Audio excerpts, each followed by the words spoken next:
He barely made it to the counter before the agent rolled her eyes.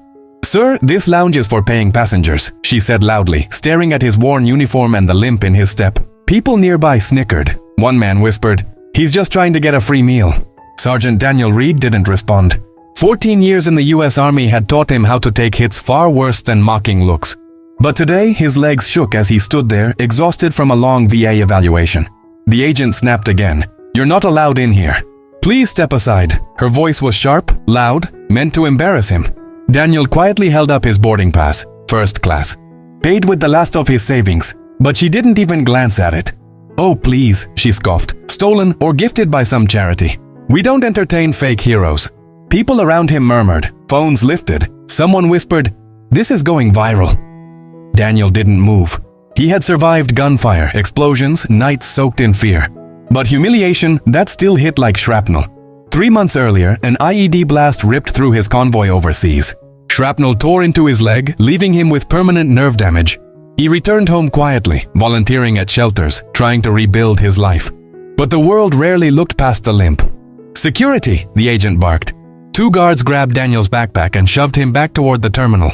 He didn't fight. He rarely did. He knew the world didn't see the soldier, only the scars. But then, the room shifted. A man in a Navy suit approached, confused by the commotion. It was the airline CEO, Marcus Hale, returning from an inspection tour. "What's happening here?" he asked. The agent smirked proudly. "Just removing someone pretending to be a soldier." Marcus's eyes dropped to Daniel's uniform. The patches, the combat insignia, the burn marks on the sleeves. His expression changed instantly. "Pretending?" he repeated. "This man saved my cousin's life in Afghanistan." The entire lounge froze. The CEO stepped forward, his voice steady and sharp. "Sergeant Reed is one of the most decorated soldiers our family knows. What you just did was disgraceful." The agent's face went white. The guard slowly released Daniel's backpack.